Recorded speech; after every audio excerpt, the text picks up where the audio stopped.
Good morning. How you Good doing, morning. Christina? I'm great. How are you? I'm doing much better now. Good Yeah. morning, everybody. This is Java Delights. I am Gavin Kerr with a much better looking. Where are we at? Here we go. Thank you. Brandon, your hair grew. It looks fabulous. Why Yeah, hadn't you thank you. done that I'm trying to before, grow it Brandon? out. I see that. You lost the beard as well. Yes. Yes. No, you Amazing look wonderful. transformation. I know it's fabulous. Your voice is the same though. It's still just as high as ever. Hilarious. Yes. No, this is the absolutely dashing, beautiful, wonderful Christina here with me this morning. Brandon is he still on a plane or is he I sleeping off the think jet he lag is. right now? I messaged him, but I think he couldn't get back to me because maybe he was flying. I think he had an early flight. That's why he couldn't do it. But don't quote me on that. Oh God, I never again will I do a red eye flight. Oh my gosh. Never again. Yeah, I'm not a morning person. I hate flying in the morning. Because for me, I don't know about you, but like I can't fall asleep the night before because I'm like, I'm gonna miss my alarm. I'm gonna miss my alarm, and then you freak out because then you're like, I'm not gonna make the flight. Anyway, yeah, I can't sleep on planes. yeah, same. And that's my issue. Do you know what happens to the human body when you get extremely exhausted? You Yeah. start to hallucinate. For those who don't know, you hallucinate as if you're on a drug. Yeah. And I bring it up all the time just because I have so many memories from it. But I took a trip to Belize a few years ago, Oh wow. and that is like a 12-hour flight. Well, we took the red eye, and my theory was that I was gonna stay up for the previous 48 hours straight. Yeah. So that way I'd be so exhausted. And they'd be regular days. They wouldn't be lazy days. I was Right. working out. I was going doing stuff. I was seeing people. Like Yeah. they were regular days. And my theory was if I did this, that I would have to pass out as soon as I got on the plane. Right. And I get to the airport and I'm excited. I'm seeing everybody in my mind. I'm like, good. I'm using more adrenaline. I can't wait to. I'm telling everybody, I'm like, I can't wait to just pass out. I'm so exhausted right now. And I get on the plane and I put my head down as soon as we get up high enough. And then my arms go numb. And then my legs go numb. Oh my And God. everything keeps going numb because that's what happens to me on planes. My body just goes numb and then I can't fall asleep. And so I'm Oh, that's forced up awful. another 12 hours. And we finally land in Belize. I finally land there. And I was awake the entire plane ride. It was terrible. Yeah. And we get there, and my adrenaline's through the roof again. So I'm like, there. First off, I don't know how far you've ever flown, but Yeah. if you've gone very far, and people in the comments, if you agree with me on this, when you get out of a plane, do you ever feel like there's no way I'm in another part of the world? They just flew around in circles Yeah. It feels and then weird. just landed me like 10 miles away. Yeah, it's very strange. I think the farthest I've been is like Hungary, and Austria. And so that was fun. I think it was like maybe like 8 hour flight. Yeah. But oh my God, it was insane. I couldn't sleep either. My husband, I hate him. He's like one of those that could pass out. I was Yeah. up the whole time, like just like trying to sleep, like in and out. You know what I mean? Like I would like lay there, close my eyes, but then I would just like drift in and out of consciousness. So I know, like you can't really lean over because your yeah, back is at a weird angle, right. and those Oh, those it's neck so pillows are terrible. They never give you they're the proper terrible. support. They It's don't like work. one size fits all. It's like no size fits anybody with these damn things. But I'm with you. yeah, but so I ended up getting to Belize, and I'm like, there's no way I'm really here. This is amazing. This is awesome. And we get to our first location. We're staying in bungalows for like a day or two, just like get accumulated to the atmosphere and to just learn a little bit about the culture and everything. Cool. And we get to our bungalows, and the tour guides tell us they're all like, "All right, hey, so we know that you just got off that really long plane. If you want, take like a couple-hour nap, and then we're gonna Yeah. do a quick little walk around the area and just talk about some of the life that's here." And I'm saying, there's no way in hell I'm gonna go to sleep. So as soon as I do, I'm not gonna wake up. And Right. I get into my room, and it's like those hard camp style bunk beds. It's like they're Yeah. like jail beds basically. And all I remember is putting my stuff on the ground and sitting down on the bed. And That was it. and then sometime later, somebody was waking me up, and it was like in a video game, like Yeah. a Call of Duty game Yeah. when you just got blown up, and some dude's like, "Hey, get up, we gotta go. That was how it was in my mind. They were very sweet about it. They're like, all right, come on, or something like that. But I'm just so hazy. And this is just me just walking around the jungle, Yeah. just all messed up. Oh Like my yeah. brain was so just mush. I couldn't comprehend anything. It Oh was yeah. like that for like 2 days. I was messed up. It was What's horrible. the time difference there too? Like in Belize? Ah, what was the time difference? I don't know because when I went there, we didn't have any access to the outside world. Oh Like my the way the God. trip, yeah, the way the trip was, we all had our phones shut off as soon as we got there and packed Wow. away. Yeah, we packed them up, we put them away. I wasn't on my phone the entire time I was there. Yeah. I didn't have a watch, so and if I did, it would have been irrelevant to the rest of the world. Yeah. Um, That's crazy. yeah, I didn't have a laptop or anything like that. I was completely isolated. Like I Okay. was there in the jungle, or I was there on an island, Wow. wherever I was at the time. There was no access to outside. It was actually amazing.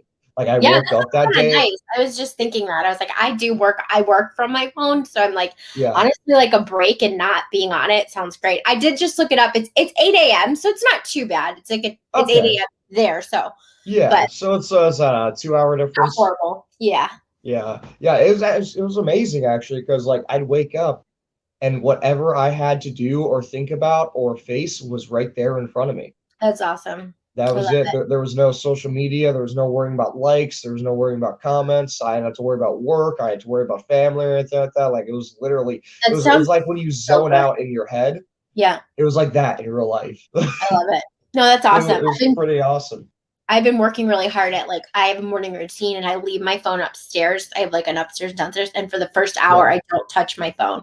But good. that is so hard. I'm not sure if you relate to that, but I'm like, I don't think it's an Yeah, addiction, but I'm pretty close. Like, because I'm like, it's just like pre-wired in my brain to go to my phone. Like that, breaking that habit has been so hard, and I will find myself like pining after it, like sitting downstairs, drinking my coffee, like reading, and just trying to be more present. But I'm like, I want my phone, like an addict. Anyway, it's so there's actually a theory behind that. It's gonna get a little weird here, yeah. but phones, in a sense, are the first step into human cyborgs, in a Wow. sense, as they've done studies Yeah. and people, especially younger generations, Mhm. they go through the same sort of mental anxiety and withdrawals that they lose their phone as if they were to lose a small limb, like a Oh finger yeah. or a toe or something like Oh, that. 100%. That's not weird to Absolutely. me at all.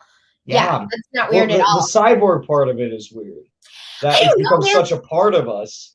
I was just watching, we just got Disney Plus and we have National Geographic, and I Yeah. think it's called Year One, 1 million year something. It's a really good documentary on AI. And the whole first episode was you would love it. It's so good. Oh, I have You to would watch it. love it. We just got Disney Plus. I am so excited. I'm Oh, gonna watch watch it. it. Yeah, it's Yeah, I'm gonna super watch good. it today. But the whole thing is on like AI and then like cyborgs and then like humans becoming like at the end of it's a series, so I won't, but I'll tell you the first episode. But at the end, there's a mom who has a daughter. So at the beginning, the daughter dies in a car accident. They Yeah. take her brain, right, and put it on an AI robot. And so they still have their daughter because it's her brain. It's just in a body. Yeah. And so like Yeah. so freaking fascinating. And then the daughter goes at the end and is like, asks her mom, like, do you want to become part machine as well? Like, all I have to do is give you this injection. And the mom's like, yeah, I mean, half of my workforce is anyway, it's just fascinating. And it goes into like what they think the world's going to look like with like Yeah. half machines and half, and and it's just, honestly, I was watching it. I was like, this isn't unbelievable. So you will love it. It's so good. I definitely have to watch it. That reminds me, there was an experiment done. I can't remember, or it's a philosophical experiment. I don't believe it was an actual experiment done. I can't remember what the names of the doctors were, but basically, you had a doctor, and you take his all of his mentality, you take his Yeah. personality, everything that he is, everything that he knows, and Yeah. you download it into a computer software. Now the question is that doctor the same person, and therefore Right. does he have the same rights They as get the into that. original You're gonna person. love this. You're gonna love this because they touch on that. They're like, okay, Yeah, so does the daughter? So the daughter, yeah, like something happens and there's laws and all the things, and the dad's advocating like my daughter has every right that your human daughter does, and there's yeah, this whole debate, and I was like, and yeah, they bring in professors to talk about like the future, like do they have human rights? Like yeah. I don't. And then they talk about the most fascinating part to me was they talk about like what will happen to the AI? Like, will they want to take over us? Like, will that become, like, is that something that's going to want to happen? Like, so they go through all these different theories of what could happen. They could try and take over, or we could merge. Like, anyway, it's Well, crazy, but I do think you it's think it could be closer. possible that humans, in a sense, are the sex organs to robots being the next form of life or the next form of Yeah, productivity on the right, earth? right. Like maybe that's not a very great, like, I guess, purpose of life. Your purpose is to create the next best thing and then die Yeah, out. But at the same yeah. time, it's a very possible one. Right. It's so interesting. I think the only thing, and I've only watched episode 1, but I had two. One big question was like, can you program morality?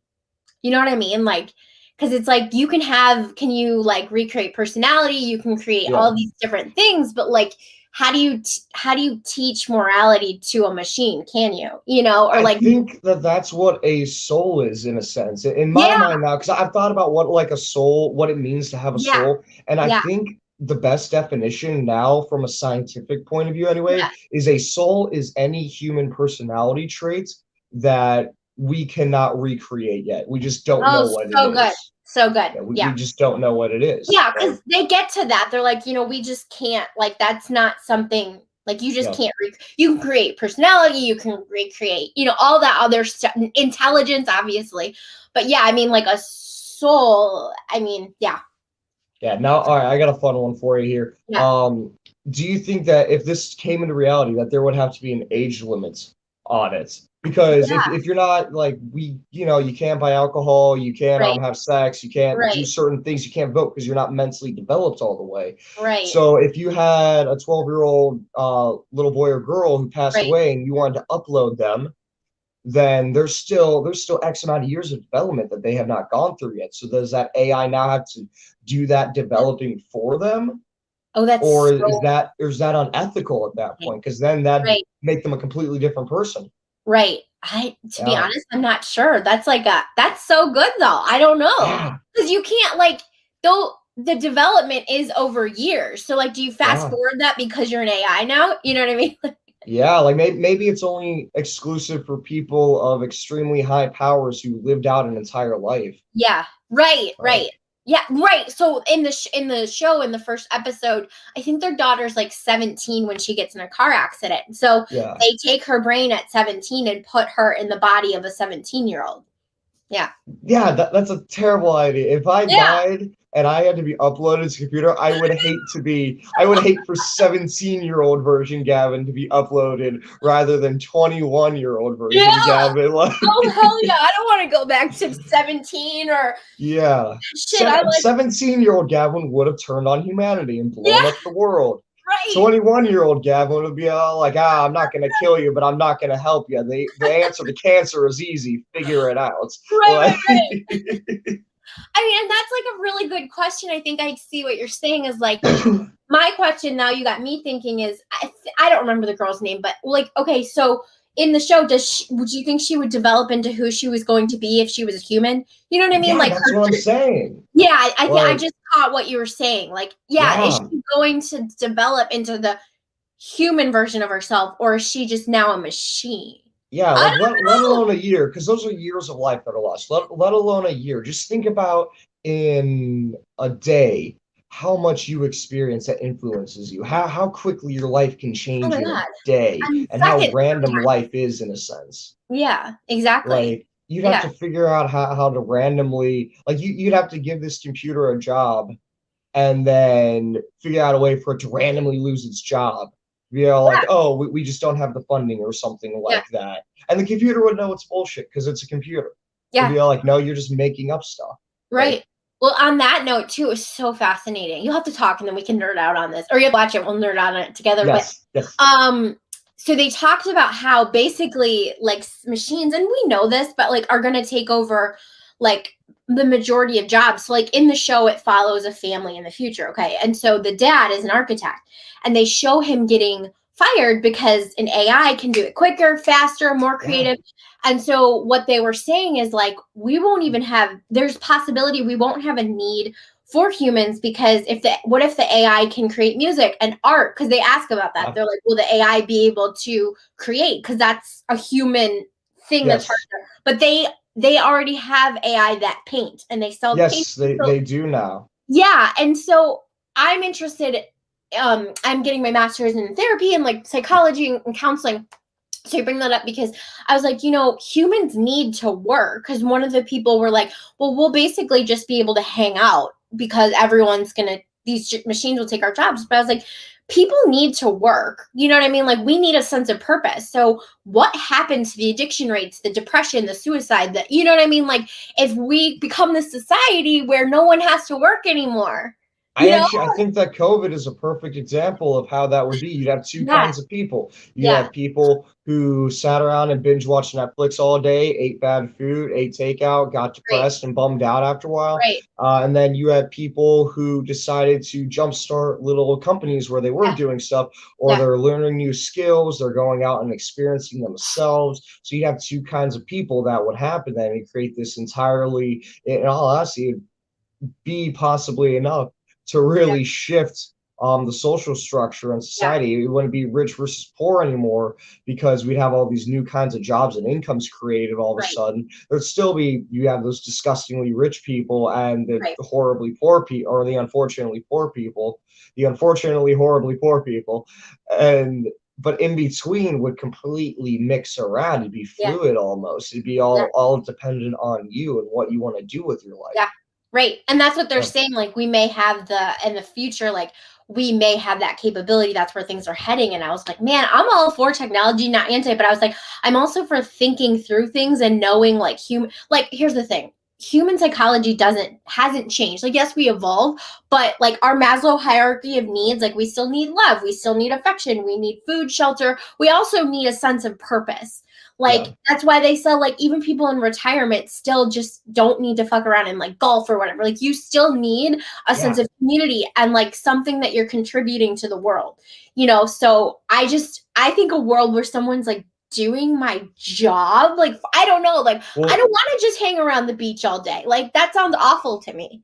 So something that's even scary about, I'm looking in the comments and I'm going to say hi to everybody here shortly. Mandy Atterbury said, but who will repair the AI? That's the yeah. crazy thing. So when they first started coming out with these robots in like factories that were mass producing stuff like cars and whatnot, you're all like, oh, they're taking jobs. And they're like, well, they're making new jobs. You have to repair them. Not forever though, because then you have nanobots. And you Mm, have other robots that are able to fix the robots that we made in the first place. So now that leads to the next step. So once you have robots, and then you have robots that can fix those robots. The yeah. next step is robots that can create those robots on their own, and they are close to that.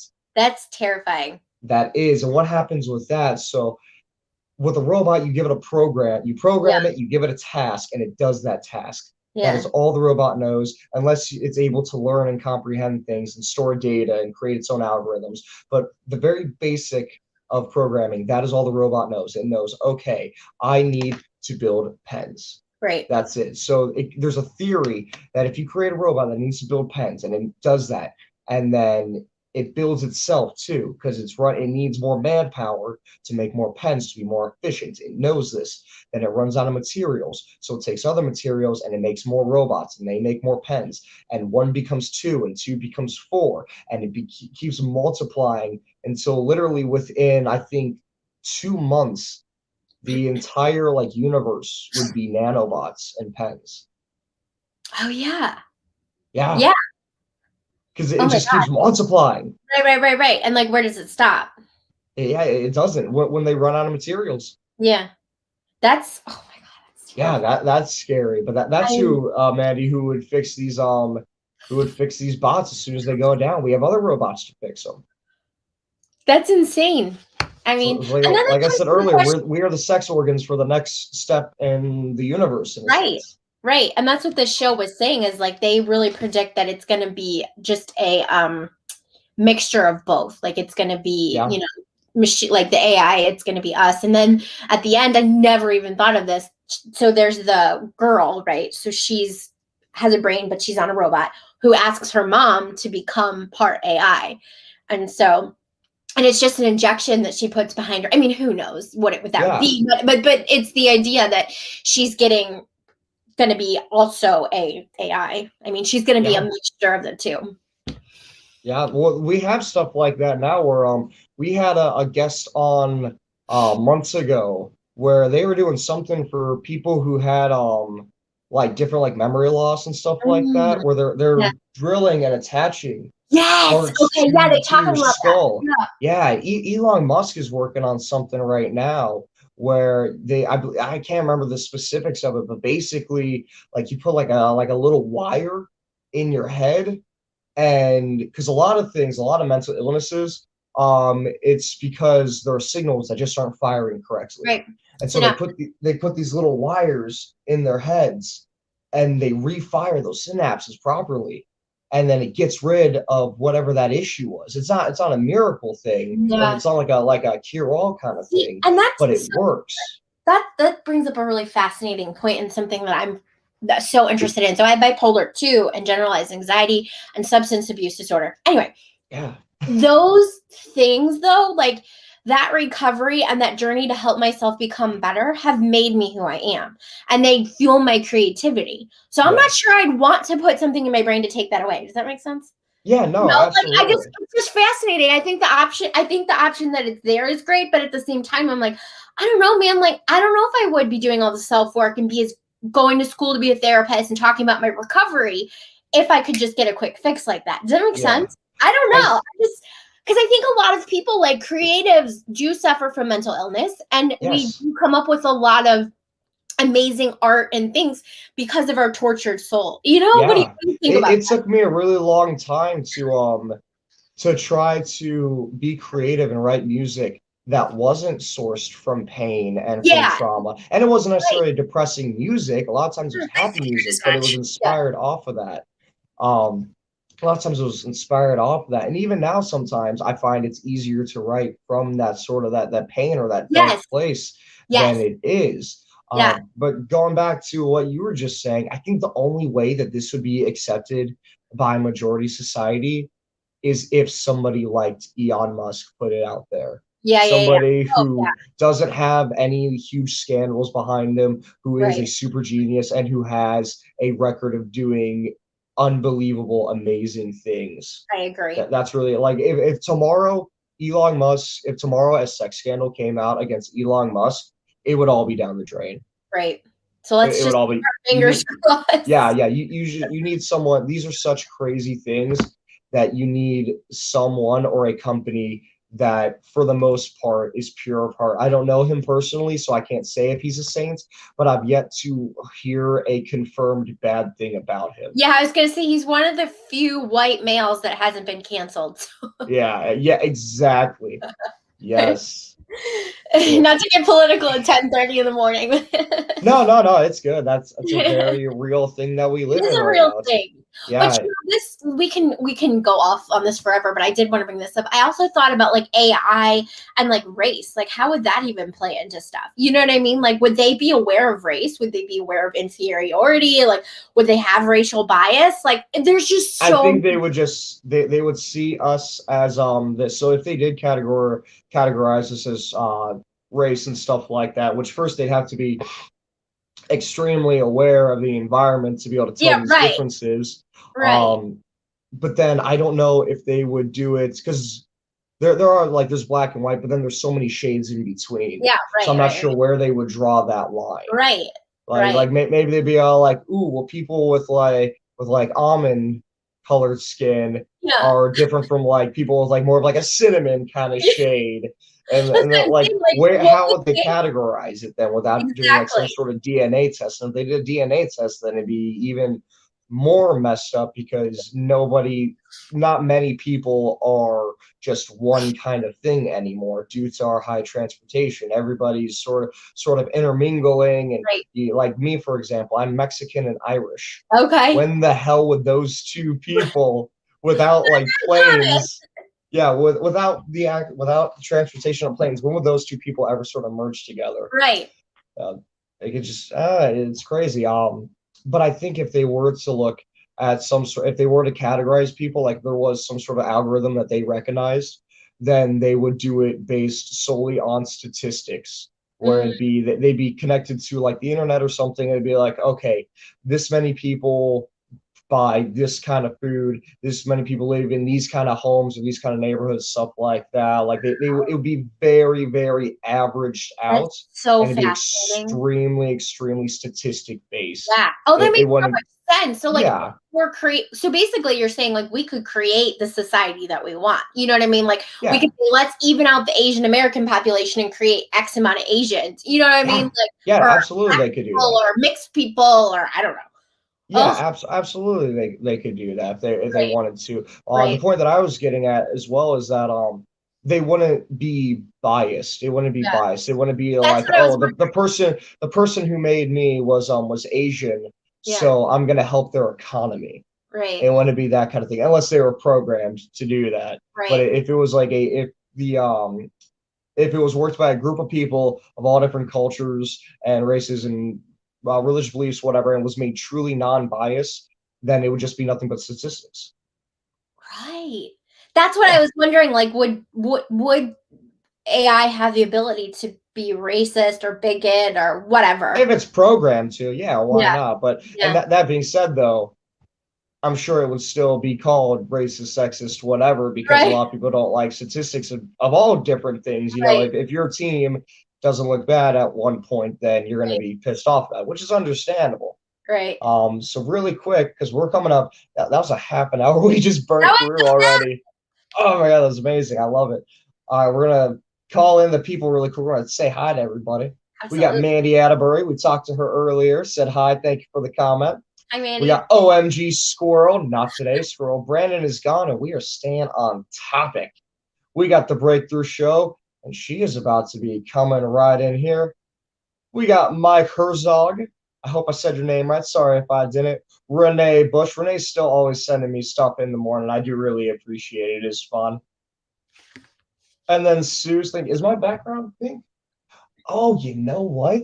It is pink. I never have this light on, the fan lights. And this room actually is pink, Oh, but that's it's a awesome. very, very gentle, very light pink. Love it. So it's really difficult to actually see, especially when I have my big bright fluorescent lights on. It makes it look white in the background. So I Oh, that's guess it does have a part of me pink tint today. Ooh, hiccups. I get them all the time. Maybe it's because we talk fast Maybe. without breathing. When I like work at Olive Garden, if I swallow like too much of something too fast, usually like a meatball, I'll get the Yep. hiccups. I don't know what it does, but I get the hiccups. Yep. So we're at a half hour mark. We're gonna be bringing in Jessica Dugas. Are you ready to say hi to her? I played her little intro earlier, but I love it so much, so I'm gonna play it again. So Do we're it. gonna bring her on right now.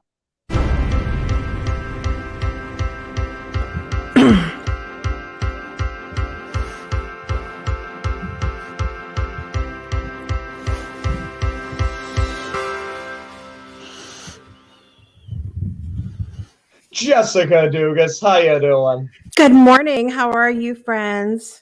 Doing fantastic. Good morning. How's everything Good over there at the morning. Dugas household? Quiet so far this morning. It is, hubby's day off, so he was attempting to sleep in, and then someone had the nerve to call him from the office at 7:45, and he's like, "Hello." I've had that happen before. I've had work try to call me in to go to work, and I'm dead asleep. And my boss, he would always make fun of me. Every time he'd answer, it was never hello. He'd go, "Hey, Gavin, you sleeping? I bet you were sleeping. Like, why are you calling me? Leave me alone." Yeah. I'm so glad we're going to talk about loving kindness today, because sometimes we have those moments where we just you're sitting here going, really? Really? Yeah, the audacity. So yeah, everything's pretty quiet around here this morning, which is welcome because in a household of 8 people, quiet is not a word we use often. So I know. Anytime I imagine the Dugas household, I always think of the movie Cheaper by the Dozen. Oh, that's awesome. Yeah, just like making all the food forever, constantly. Like someone's pet is running around, kids are getting ready for school. Yes. Someone posted on Facebook earlier this morning, Paula Yoles, actually, who was on my show, The Breakthrough Show, last season. And she does a lot around healthy eating and healthy cooking and all of that. And she asked the question, like, what would, if money was no object, what would help you to eat more healthy on a more regular basis? And I was like, a maid to come clean up all the dishes afterwards. Like, I have no problems with coming up with recipes, with cooking, with eating, with all, but just for the love of God, come clean it up afterwards because I don't want to do it. You gotta have one of your children to help you. Like you have to have like an assistant and just do dishes while you cook. Like you use a bowl for mixing and then you put it in the oven. That bowl's done. Have them clean that for you real quick. We're trying to work on a system for that, and it's interesting because the dynamic of the house is very much like we had oh my god squirrel in the comments saying that I'm their spirit animal. Squirrel is the energy of this house because all of my children, and I talk a little bit about astrology sometimes, all of my children and myself are all air signs, which means like this all the time. And my husband, I thought you meant like they were like floating around you. Pretty much. The Avatar airbenders. If we could float, we would. And so there's that. And so it's always like, distracted easily by things. And my husband, who is Taurus and very grounded and like, this is what we're doing. And this is the order of doing things, and OCD until he met us. And it's an interesting dynamic. So we've tried for years to, come up with systems and things that will help us to stay more on track in the house. And, but at the end of the day, like, I don't want to be dictating all day. You know what I mean? Like, I would rather have fun and always have a couple of dishes in the sink than, be barking all day long. Just not for me. No, I totally get that. That's really understandable. Like, I try to do dishes as I use them, but then every now and again I'll get caught where the dishwasher's full and they just kind of go in the sink, and so I decide to unload it. It happens to the best of us. But I still love myself, and I still love my fiance when she leaves dishes in the sink. That's like right. it happens. So you are here to talk to us about love. And what else? Yes. Well, I caught at the end of the episode last week, and you guys had someone on that you were talking about transcendental meditation, and she had mentioned walking meditation and just in conversation, and I chimed up immediately because walking meditation was something that I was introduced to when my good friend Suzanne Doolin, who was on my show, who's been a yogi for more than 20 years, she introduced me to loving kindness meditation, which is also known as metta meditation in the Buddhist practice. And so this metta meditation or loving kindness means benevolence, loving kindness, friendliness, amity, goodwill, and active interest in others. And I love that description of loving kindness because I think so many of us, both over on the Breakthrough Show Network and also here in Java Delight, we are helpers and we want to help other people and make the world a better place. And I think sometimes, especially with everything that we've gone through as a collective in the last year and a half, it can be a daunting task to wake up in the morning and look around and go, where do I even start? Absolutely. And it can take your breath away. And sometimes there's that level of frustration. And so, anyway, she introduced me to loving kindness meditation, which is essentially a mantra meditation where you're saying four things, which is, may I be kind. Let me pull it up here so I make sure that I'm saying it correctly. So we're saying, may I be happy, may I be healthy, may I be peaceful, and may I be well. And it goes through different channels for this meditation, where you start with yourself, which is what we know in the personal development world to be really important, because we can't help other people if we're not helping ourselves. And so starting with ourselves, and then we move to something easier, which is often a close family member or friend. So, for those of us that are helpers and fixers in the world, and we're wanting to help other people, sometimes it's easier for us to love on others than it is ourselves. So some people even find it easier moving into the part where we're showing love and kindness to someone that we love and that's close to us, than even that first part, which is ourselves.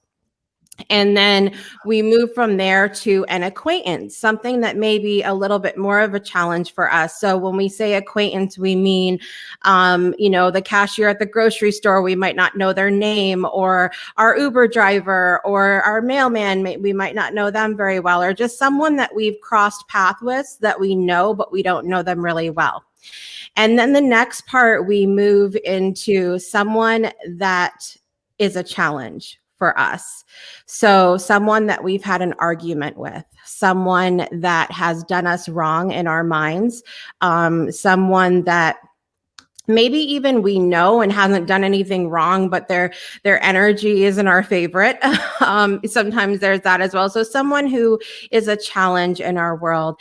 And then we move from that to sending love to everyone, everywhere.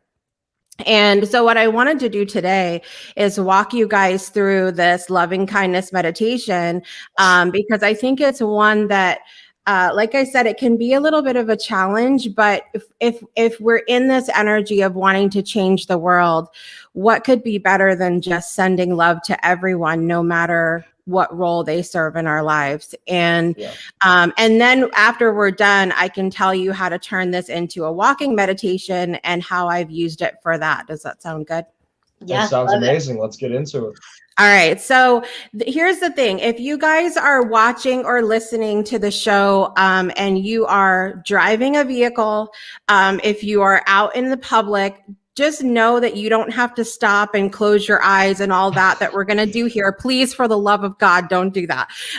If you're driving, do not just close your eyes. Yes, don't do that.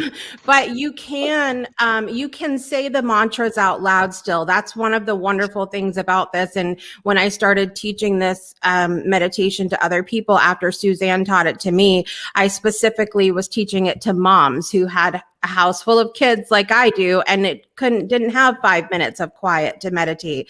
So you can do it when the kids are screaming. You can do it when you're driving. The mantras are still there and can be helpful. But for everyone else that can take a minute, I would love for you to close your eyes and do this meditation with us, and take a couple minutes for yourself and for others. So I want you to take a great big deep breath from your belly.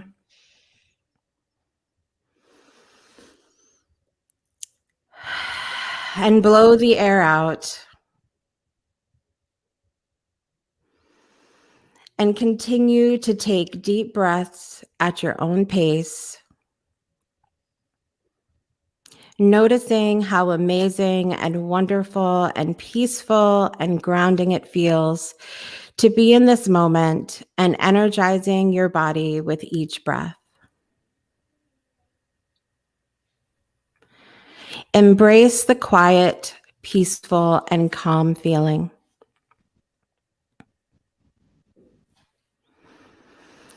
As you continue your breathing, we are going to move into loving kindness. Think for a moment of yourself. Picture yourself in your mind. Direct your energy inward as you say these phrases out loud. May I be happy. May I be healthy. May I be peaceful. May I be well. And take a deep breath in through your nose and exhale.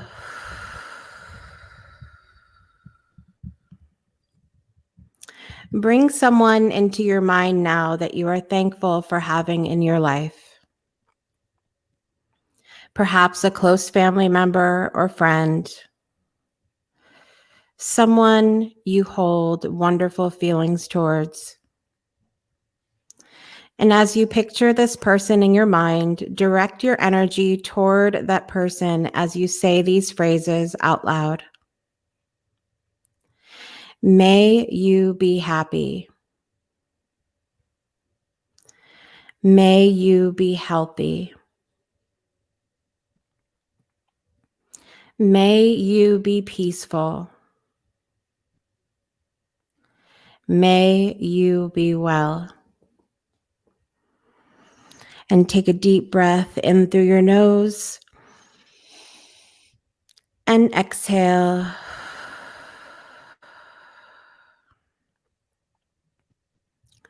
Bring someone into your mind now that is an acquaintance. Someone that you hold no real feelings for, positive or negative. Maybe it's a bank teller or cashier at your local grocery store.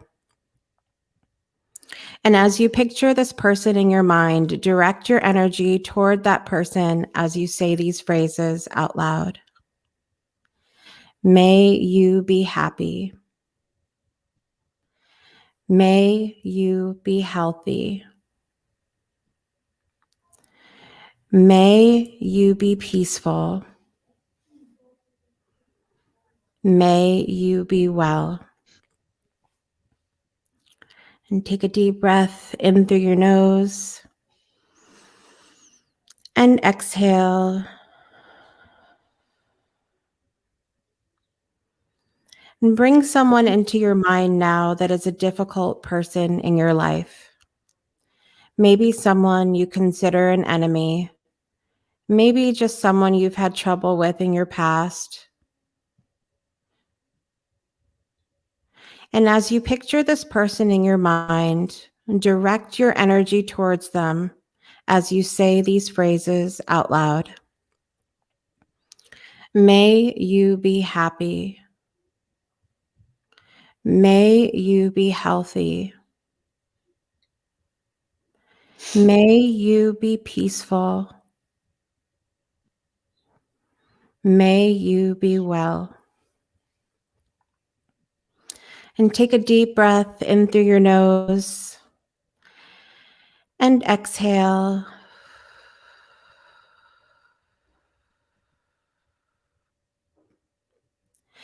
Now bring the whole world into focus in your mind. You may picture it as the globe. You may picture it as just simply a room full of people. However, you would direct your energy outwards. And as you picture the world in your mind, focus the energy toward everyone, everywhere, as you say these phrases out loud. May all beings everywhere be happy. May all beings everywhere be healthy. May all beings everywhere be peaceful. And may all beings everywhere be well. And take a deep breath in through your nose and exhale through your mouth. And what I encourage everyone to do is to take their hands and place them over their heart. And just notice how wonderful it feels to send this energy outward that started within you and you've sent it elsewhere. In the knowing that you have changed the world through this one moment in time, and that you have the power to change the world by starting with yourself.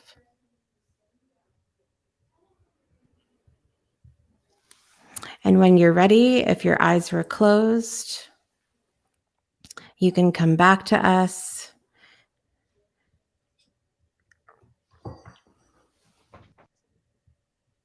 How was that for you guys? That was nice. Beautiful. That was nice. I like that. I feel more awake getting all that oxygen into me. Yeah. The oxygen is good. The oxygen is good. I love this because the first couple of times I did it, it really was a challenge for me. When oftentimes when we picture someone in our head who has been a challenge in our lives, it is not easy to send them good things and good thoughts. And it can be a challenge in that way, but it's also a reminder, like I said, to start with ourselves. And it does feel really good if all your energy has been focused on in a negative way on other people, of saying, you know, what have they done? And, you know, they could have been better and all of this stuff. And it just sending them something good can make you feel so good in the moment. Even if tomorrow you're back to feeling that way, you can come back to that spot at any time and just send them goodness, because I really believe that it's a way that we can start to shift our mindset a little bit, and we don't have to be in the drama all the time, wrapped up with whatever else is going on. So putting this into a walking meditation, I'm glad you guys have been enjoying it. Putting this into a walking meditation is something that's really easy to do. So I know, Christina, you were talking before about having some anxiety issues and all of that. I struggle with that myself as well. And good, Mandy, I'm so glad. And sometimes if a store is really crowded, or I'll actually give you the example of how I used this as a walking meditation the first time. I was in line to vote. Not this last election, but the election before. And tensions in an election line are high, man. Like it's it is a lot of energy. And for someone like me that tends to take on energy from other people, it is really difficult for me to be in that space of where tensions are super high and everything else. And so I've used it in the voting line. I've used it in the grocery store when I've started to feel really anxious. And all you do is, you know, when you pass someone or when you happen to take notice of someone, keep them in your mind and say that same thing. May you be happy. May you be healthy. May you be peaceful. May you be well. And I've done that before. Like, I don't know, one time probably 55 people in the grocery store, you know, of just walking and saying that to keep myself grounded, but also to feel like, if you're an empath and you're starting to feel energy from other people and you're like, I don't know where this is coming from, but it's not good, you can definitely, Black Friday, that's another one when everybody's going crazy out there. I But feel like these past couple of Black Fridays have been kind of calm though. Yeah. They've done a really good job at saying, hey, if you freak out, we're not going to sell you anything and we won't let you in the store. Right. But anything like that, you know, it turns it back to it being a personal element of control and power. And you can do something, you can calm yourself down, and you can positively affect other people because you're turning that control back on yourself by saying, I'm going to do this mantra right now where I'm at. But then you're also, what you're sending out is good energy instead of internalizing it and going, I'm so nervous, I'm so anxious, I'm so whatever, I'm so upset right now, I don't like this. That's instead of sending it out. Yes, Mandy, I will put the phrase in the chat. There's several, if you guys Google meta meditation or loving kindness, there are several phrases that have been used. Those, may I be happy, may I be healthy, may I be peaceful, may I be well, is a very simple version and something that's easy for me to remember, because I know sometimes I've done affirmations and mantras and I get, you know, out and I'm like, I don't remember what that was. No, I completely understand that. Oh wait, did she freeze? Yeah, that's weird. Okay, okay. I thought she just really enjoyed her comments. Am I back? Can you hear me? Yeah, you're back. You're back. Yeah, you're frozen like this. Oh, well, I was into it. I see that.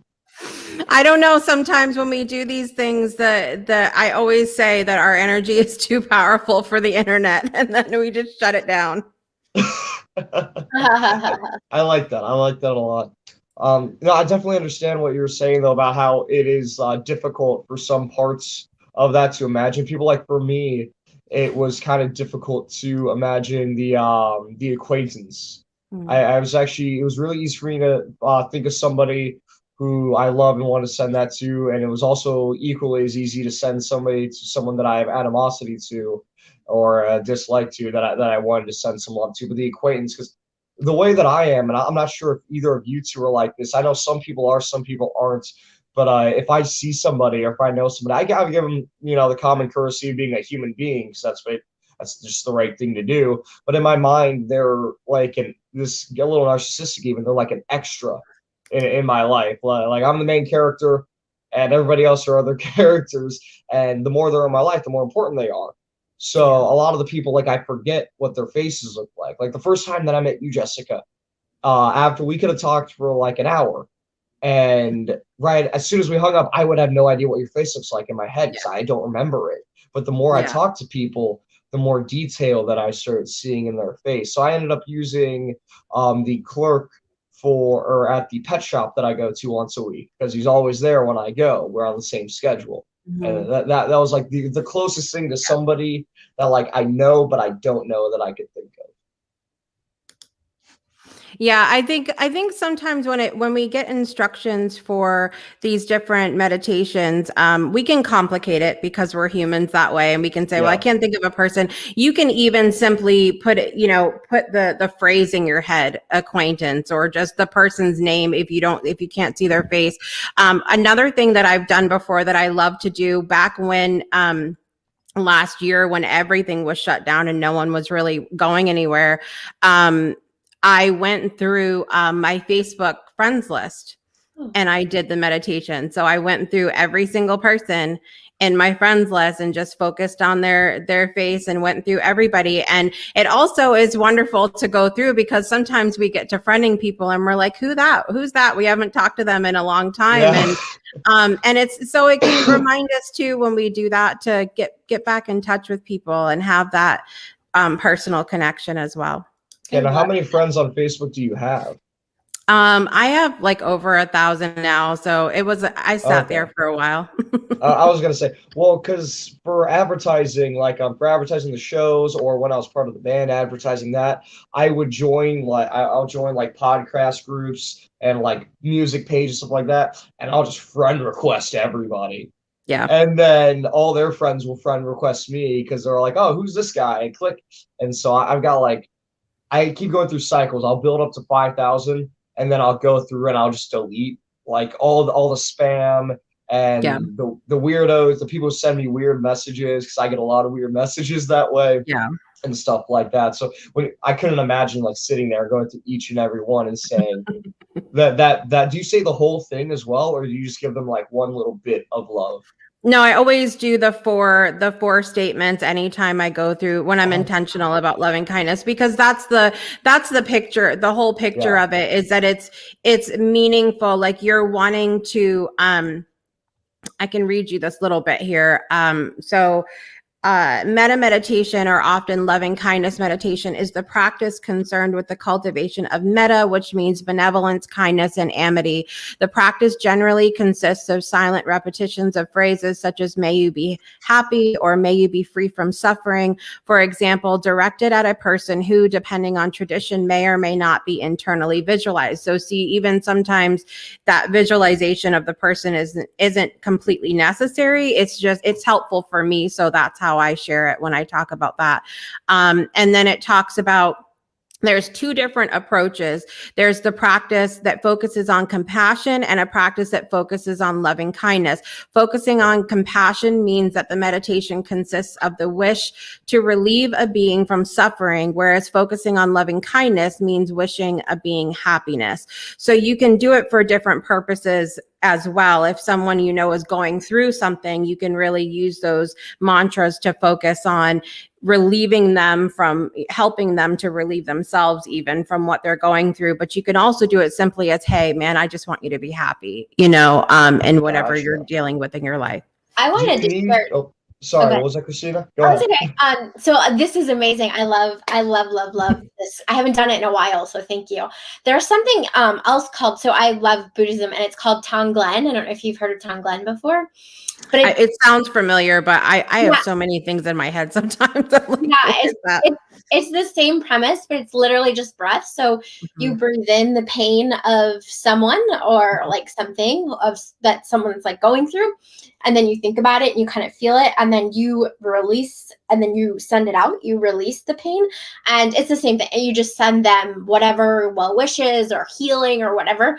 And I do that a lot. So like if I'm standing somewhere, like same thing. Like if someone's going through something hard, I just breathe in their pain and take it on. And but that also that should come with a warning. I'm an empath as well, so Yeah. if you're not in the good headspace, don't do that. But yeah, it's Yeah. the same, and I love it. I think it's Tibetan. I could be wrong, but Yeah, that's definitely one that when I work with people who are empaths and things like that as well. And if what for me, I'm a very physical empath. So the things that I take on are extremely physical in a way. That's why I don't have as big of a practice as I used to have with Reiki and everything else, because it was weighing on me physically. And and even sometimes, like, you can say, people can easily look in and say, oh, well, you should have a better, you know, boundaries practice, whatever. You can boundary yourself all day long. Sometimes stuff still comes in.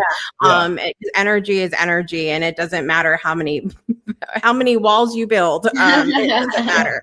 But there's the definitely keeping in mind to do it in a good headspace. And that's why I love this loving kindness, because it's very much an internal outwards. You're not even visualizing taking anything in. You're just, everything's out, which I think is helpful for people that are just starting out. And like you said, may not be an empath that knows how to handle that yet. Right.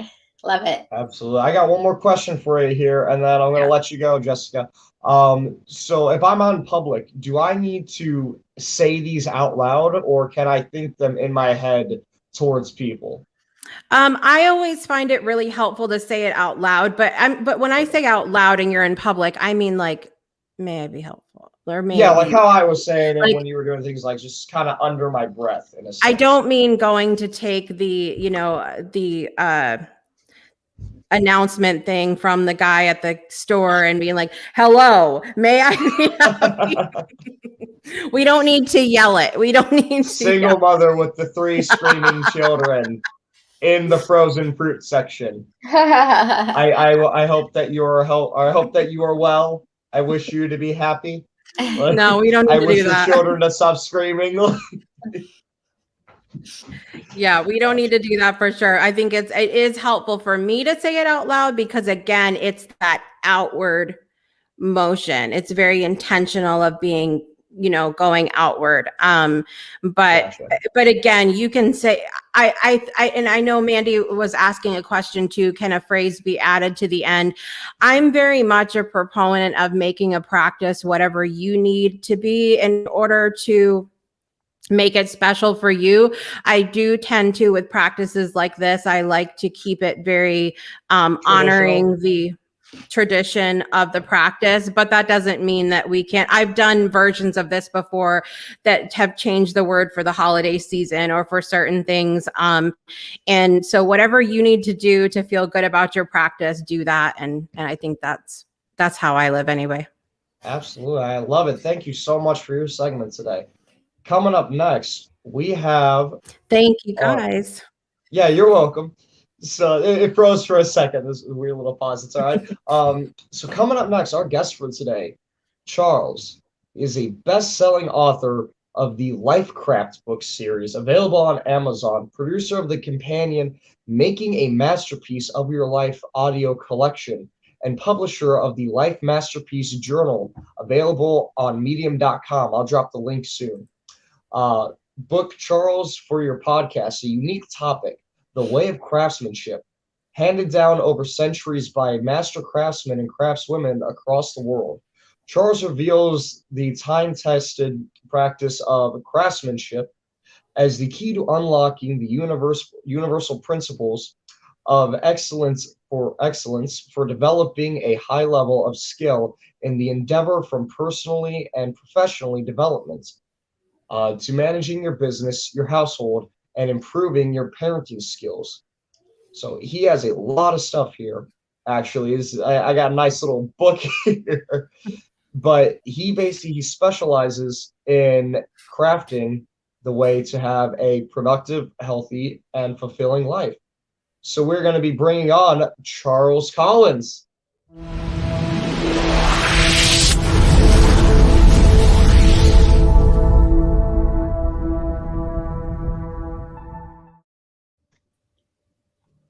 Hello, Mr. Collins. How you doing? Good morning, Gavin and Christina. I'm very well, thank you.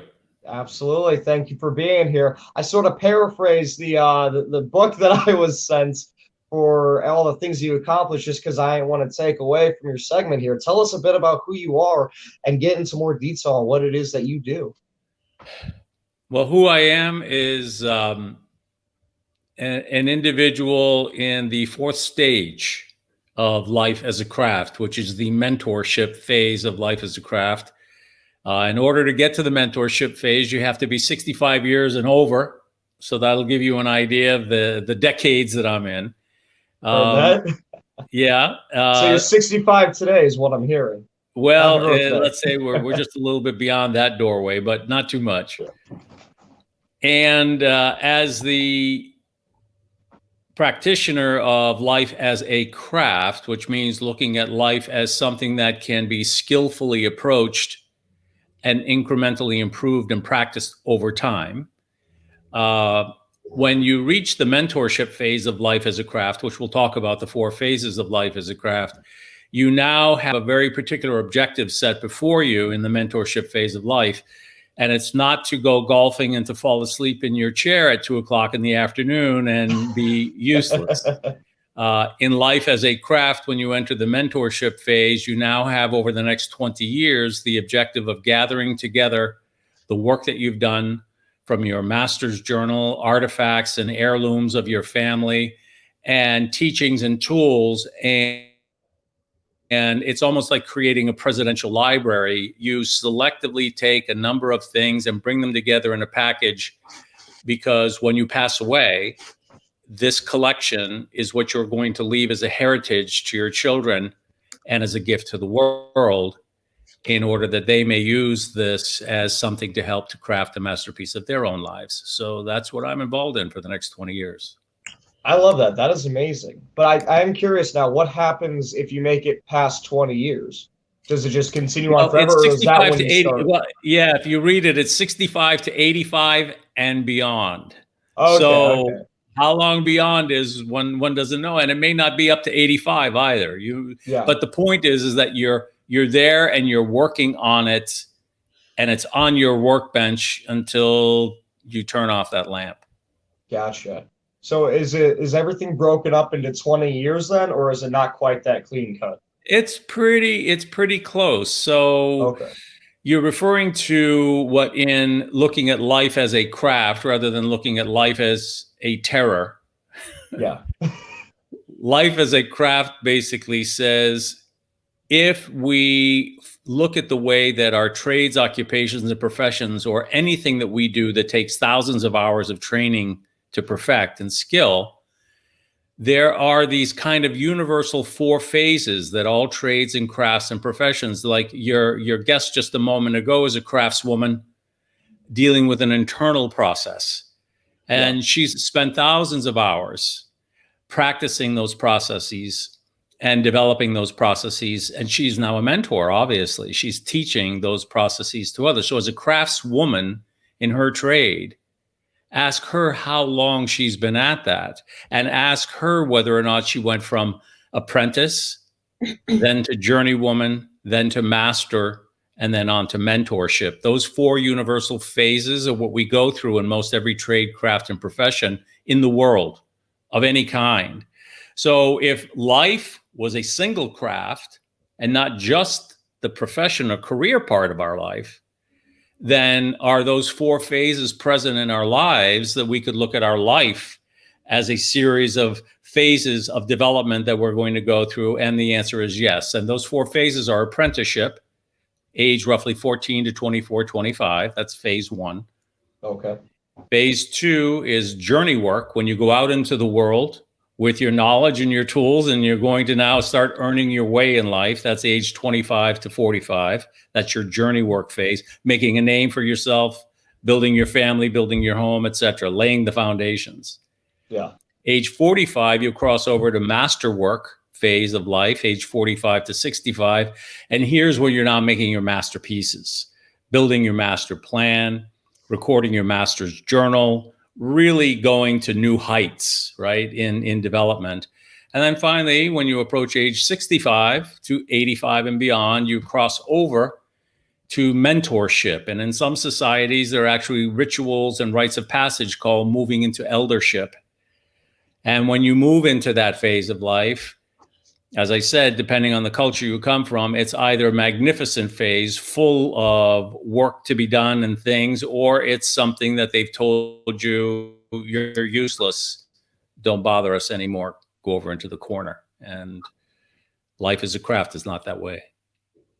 Wow. I absolutely love that. And honestly, that makes me feel a lot better about my life. 'Cause I'm only 21. So to hear that that I'm still in the apprenticeship area makes me feel a little better. Sometimes I do get a little self-conscious about what all I got going on in my life and everything.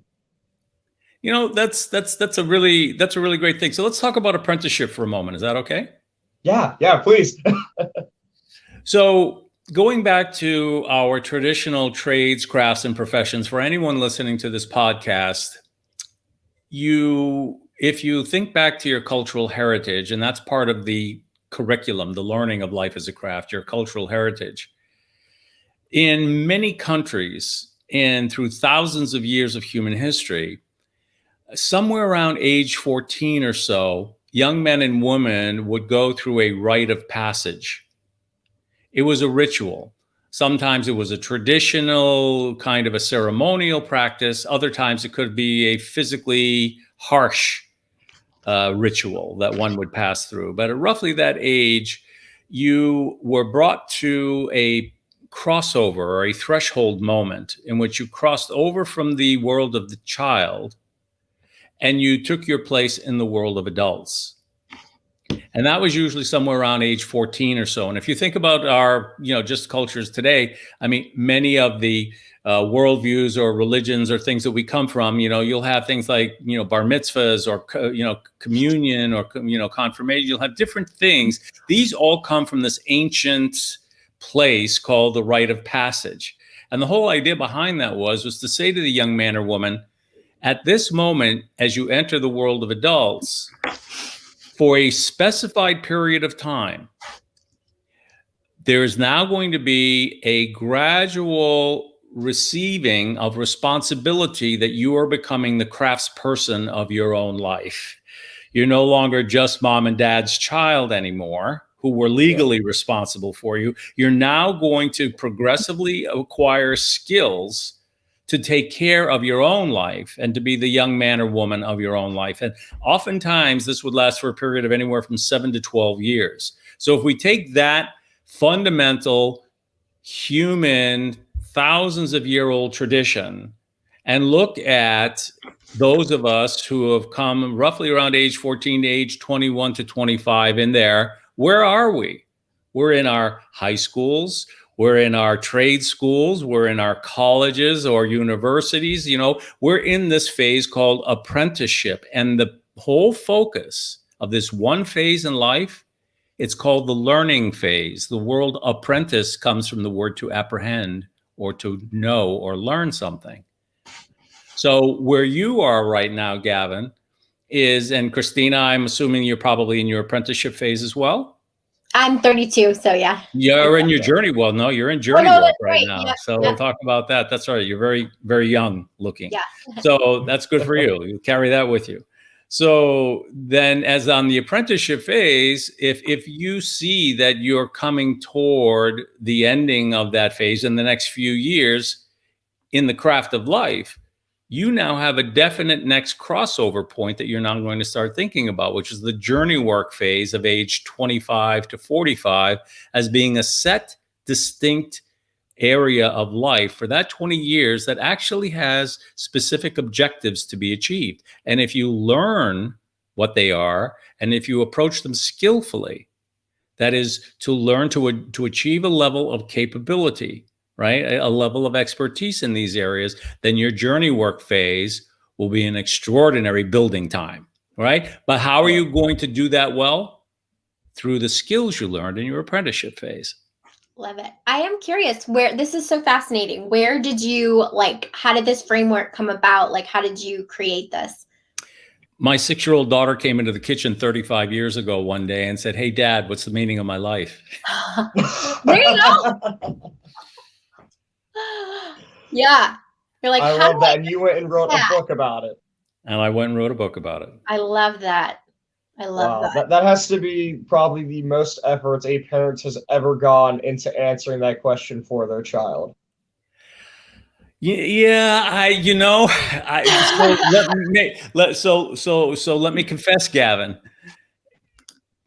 that what I ended up finding is that the answer was out there all along, and it had been developed for thousands of years, and it was called the way of craftsmanship. And it's been taught to us in all cultures at all times throughout all human history. But the point is that no one had ever delivered it to me that way. So that meant that I had to go scratching in the libraries for years and years. So yeah, I wish someone had given me that, life is a craft and here's the fundamental structure and here's the fundamental curriculum. Now you will decide which topics you will master, and you will decide which areas you will achieve a level of capability in and skill, because you can't master everything. You can only master a couple of things in life because it takes 10,000 hours to become a master in something. So I would have loved that. So the answer is I technically uncovered something that had been there all along. It's just that I had to dig deep to find it. I love that. That is absolutely amazing. How long did it take you to get all this information, come to these conclusions to be able to write this book? That's a great question. Thank you. Yeah. So it was 2 years after my daughter had asked that question that the end result was think of a workshop manual, kind of like a book in a binder. And what I had put into that after the end of that 2 years, and this is something that actually exists, it's an heirloom in my family's home, is the idea that all the different skills that she would need to learn in life, including those which she will learn in school, but there are many, many other things outside of that you have to seek out teachers and mentors. Some of them are in universities and others are not.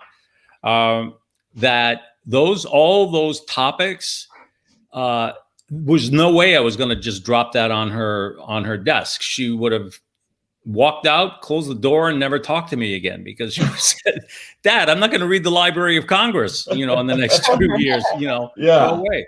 So in those 2 years, what came out of it, Gavin, was it boiled down to that when I studied the trades, occupations, and professions, what I realized they had done over thousands of years is they had taken very large bodies of knowledge, each trade, occupation, and profession, and they had progressively boiled it down into a set of what we call fundamental principles, or the pillars of that trade, occupation, and profession. Usually there were 2, 3, or 4 of these pillars, right?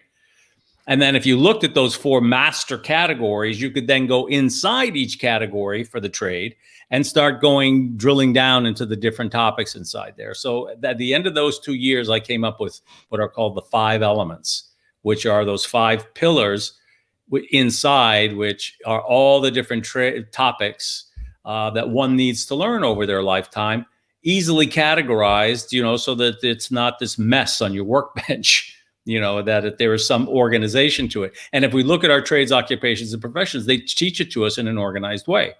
You have the first year curriculum, your second year curriculum, your third year curriculum. I mean, so the model was out there. I just had to find it. And that first portion took 2 years. Wow. 2 years. In all honesty, that is a long time, but it's not nearly as long as I would have thought. To have the answers to like the structure of life, in a sense, because it is such a big question. And I know that this is definitely not a simple book. I'm very, very interested. I know it's not a simple book in the slightest, but to say, it took 2 years for somebody to figure out the answers in life. It's like, well, damn, what have we been doing? Well, I must confess, it's not the answers to life, but it is the structure to life as a craft. Gotcha.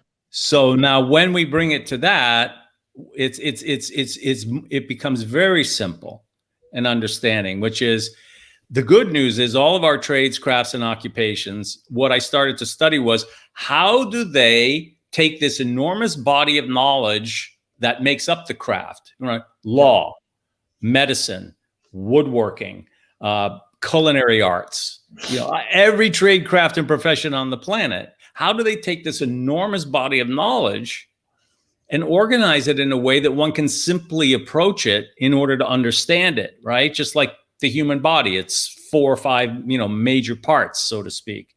Yeah. So that's what took the 2 years, was to come up with a simple framework into which when you ask a question about a topic you're interested in, the chances are extremely high it's going to be inside one of those 5 categories. And then you go, oh, there it is, right? So now I know what quarter of the building to go to study that, so to speak, right? Okay. So that's the concept of life as a craft, is that life beyond our careers, which are very well structured, does not have to be unstructured for the rest of everything else we do. That if our careers and occupations and trades are well structured for us to learn, well, why not the rest of everything else? And when you think about it, you go, yeah, why not? But so what is that framework? And that's what I spent 2 years figuring out. I gotcha. I like the history lesson that you gave us there about the things like quinceañeras or bar mitzvahs, the becoming of a man or a woman. Because in my mind, that never really made sense to me. That it's like, okay, today is your 15th or 16th birthday. You are now a man. You are now a woman. That never made sense. But the way that you described it, definitely, it makes a lot more sense in the fact that you are this and you are becoming this, and this is the beginning of this. It's all right, now you are a man, so now you have responsibility gradually. Because in my mind, it was always, all right, you're a man, you have this, that, and the other to do now. This is all expected of you immediately. But I like to use it because it is more of it's less of a like a metamorphosize, where like you're in the cocoon and then you're not going from a worm straight to a butterfly. There is that moment of time where you have to sort of turn into it. You have to grow still.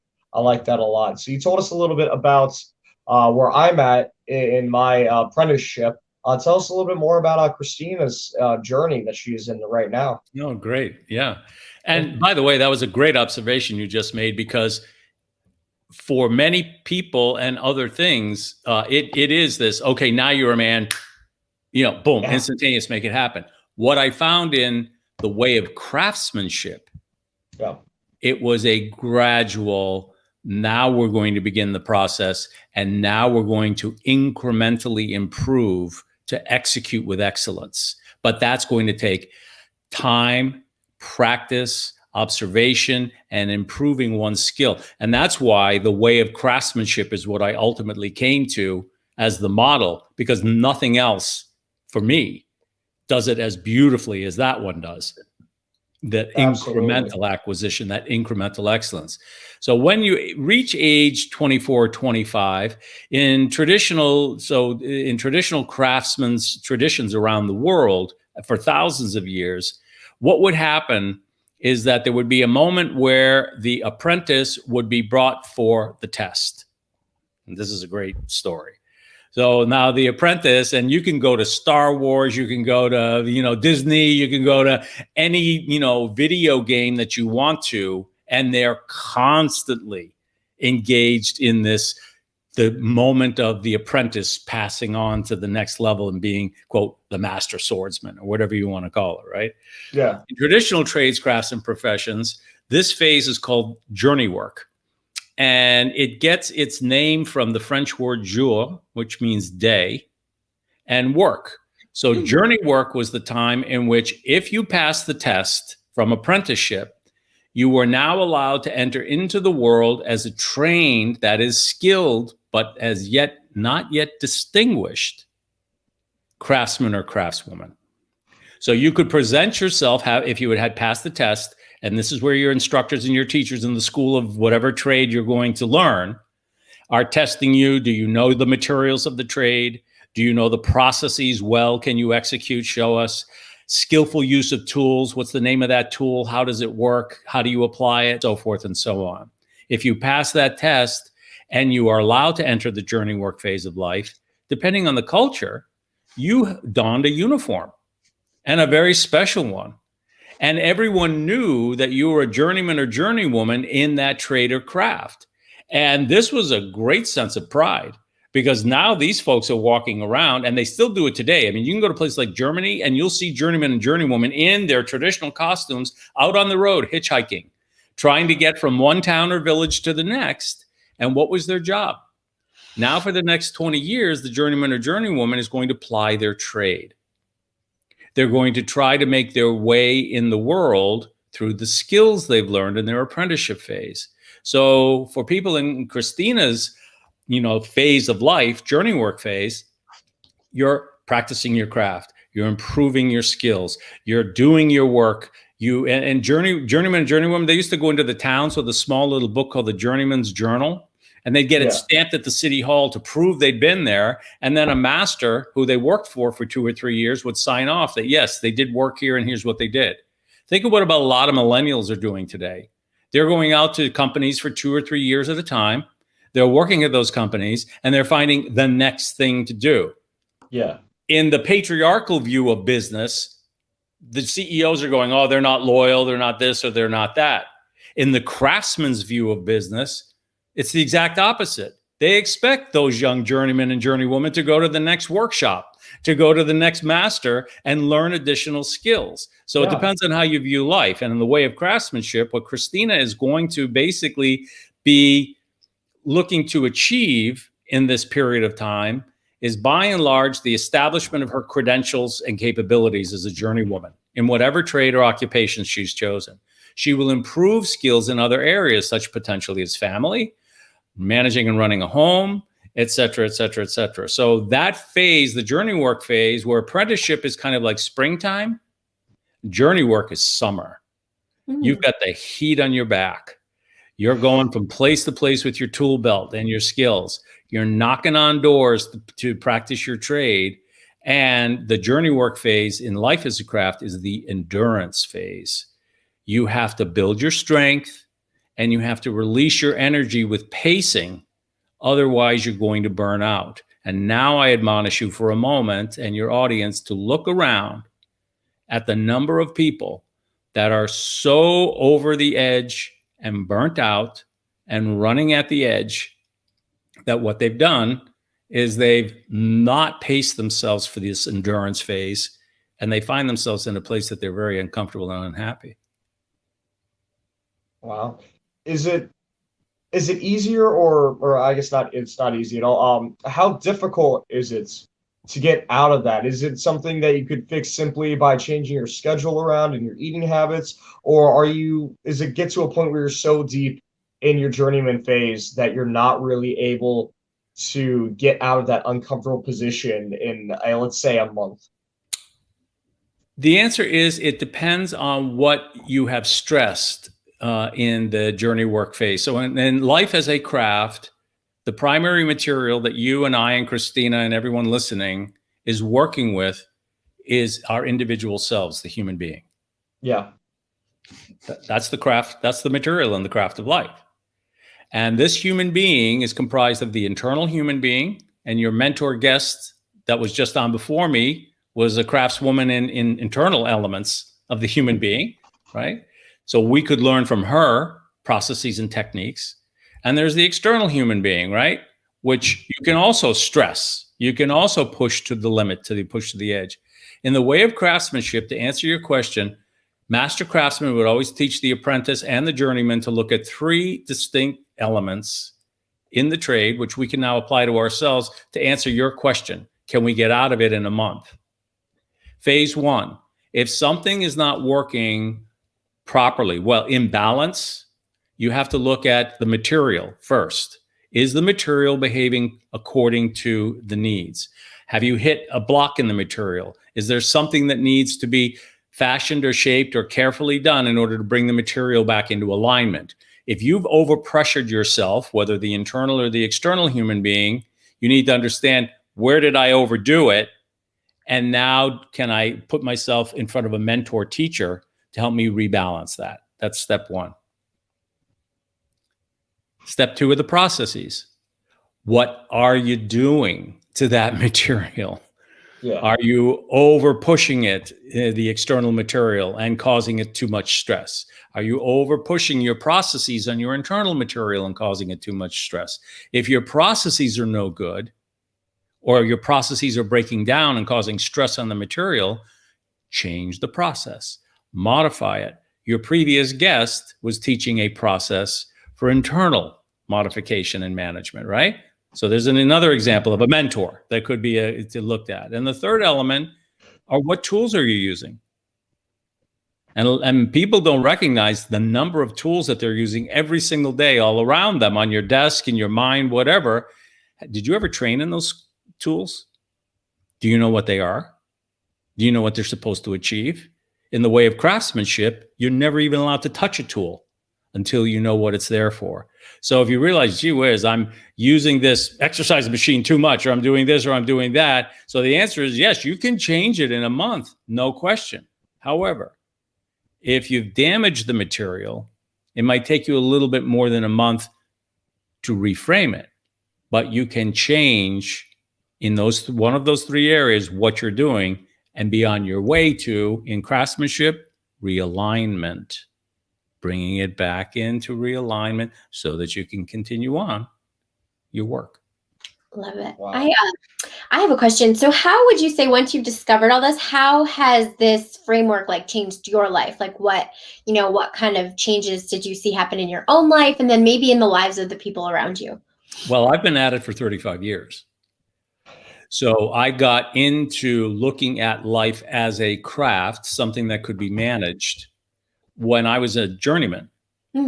I was probably your age, 33, something along those lines, and realized that there's no reason why I can't approach every other thing as something to be learned and then progressively practiced to the level of skill that I need, and then continue to move on, rather than I'm in a constant state of panic and banging my head against the wall because I'm completely not tuned in at all to what that topic is that I need. So that's when I started this. And it was due to my daughter saying, hey, what's the purpose of my life? So I realized, I need to give her answers, and the answers of just, a quick thing that I learned from my mom or my dad or whatever. Yeah, that can be fine. But I thought, that's not what I wanted. That's really not the end answer I want to give her. The end answer I want to give her is, anything and everything is all about learning the necessary skills and processes to do it with excellence. But not anything and everything needs to be a level of mastery, because there are only very few things that you can dedicate yourself to becoming a master. But you can be a skilled apprentice or journeyman or journeywoman and many, many other things, and achieve a high degree of excellence in your life. So at age 33 or so is when that light clicked on and said, this is totally different than anybody else ever told me anything was about. Yeah. Right? So wait a minute, then that means I'm the craftsperson of my own life. Well, what does being a craftsperson mean? And that's a whole other component of our discussion today. So how has that affected other people? The only way that I can say that it's affected other people, Christina, is when we come into contact with a work, a finished product or service, it doesn't matter, that has been executed with excellence, you, me, Gavin, anyone listening, we light up. Yeah. We go, wow, that's really good. Yeah. That's good stuff. The craftsperson is invisible. Whether it was a man or a woman, whatever their race, whatever their culture, whatever their religion, whatever their age, is invisible.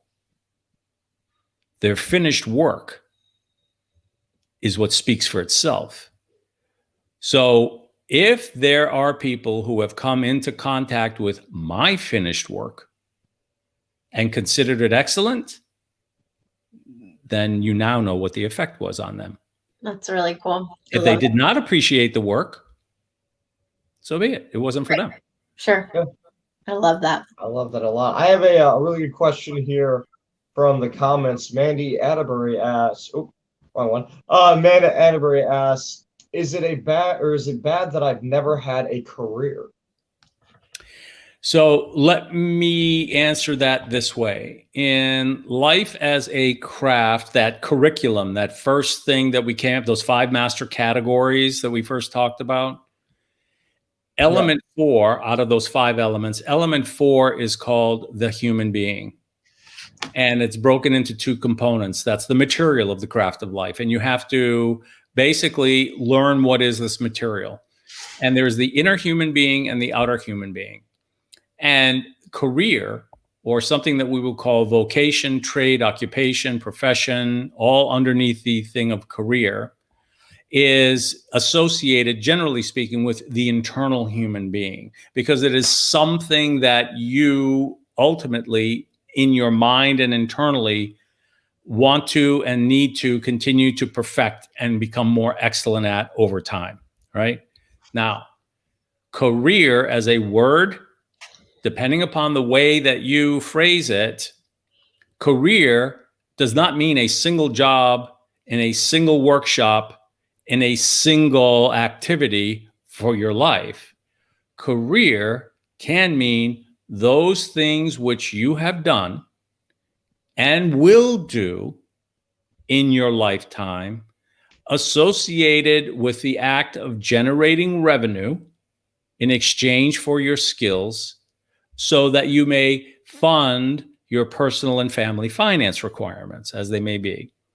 Now, if you take it to understand that which you will do for work, then my answer to you from within life as a craft is, if you accept the idea that life is a learned craft and that you are the craftswoman of your own life, then what you will apply in any and all of these jobs and or places that you change your skills for money is you will practice them with craftsmanship. Practice the way of craftsmanship. Execute with excellence in all those things that you do, and then you will have always had a singular career in your life. You are the craftswoman of your own life. And all of those things are ways in which you practiced your craftsmanship.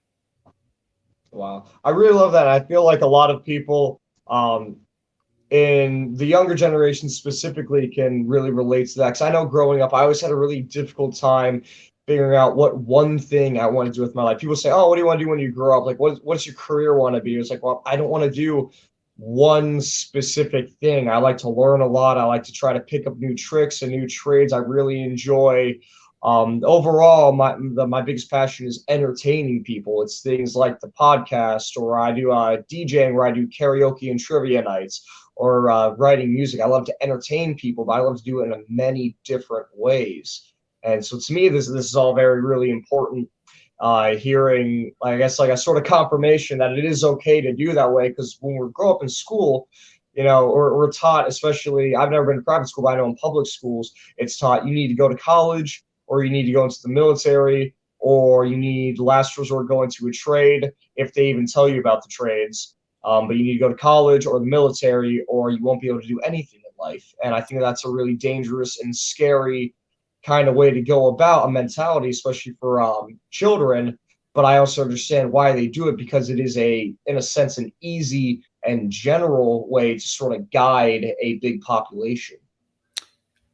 Absolutely. I mean, I couldn't agree more with your observations. And the guideline admonishment that I'll add is just, a little bit of a finer point on what I said just a moment ago, is that if you do practice a variety of different activities, which you are performing for, I'll say, revenue, because at some point in time, everyone needs to develop that revenue. Do not fool yourself or others into presenting yourself as a certified, skilled, trained journeyman or journeywoman in that craft, let alone master, which is the third level. Don't go there. Yeah. You can, however, present yourself as skilled and capable. And over time, you may see some sort of a pattern kind of forming, which you just gave us, Gavin. You've moved towards the entertainment, or that is this way of working with people in which you have in your mind an end result that you're seeking to achieve. That end result is the product of craftsmanship, because craftsmanship is about delivering an end result which speaks for itself versus just sitting in your mind and playing games all day long. Yeah. So think about now that thing that you named, you just named it. It may have multiple variations in the way you execute it, but by naming it the way you just did, you may well go on to become a serious and skilled journeyman and eventually a master in the way that you framed that. See, that's the key element, because now that you framed it, you can say, do I wish to become a master in this? And if so, you're now going to have to seek out additional mentors. You're going to have to practice and train and perfect. And you may wish to become a master. But if you don't want to be a master, like the question given to us earlier, you don't have to be a master in everything. But if you're going to do it and do it skillfully, then that does require understanding to what level of capability or execution is required or needed, and be comfortable that you're going to achieve that level, but don't fake it and try to pass yourself off as something you're not. Absolutely. Now that brings me to another question. Is there a quality versus quantity of how many skills you learn for a specific craft to become a master? So we can stick with entertainment for now.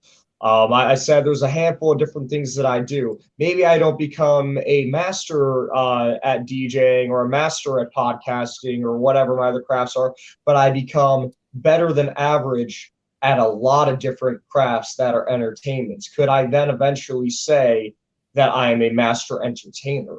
Or do I need to master some of those specific skills first? So let's go right down to it. Yes. Okay.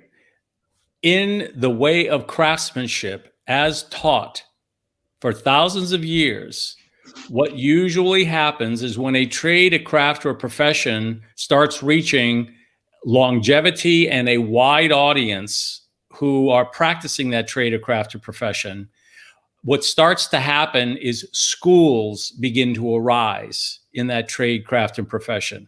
And in those schools, a particular approach to that trade, occupation, and profession is taught and learned. And sometimes these schools come into competition with one another.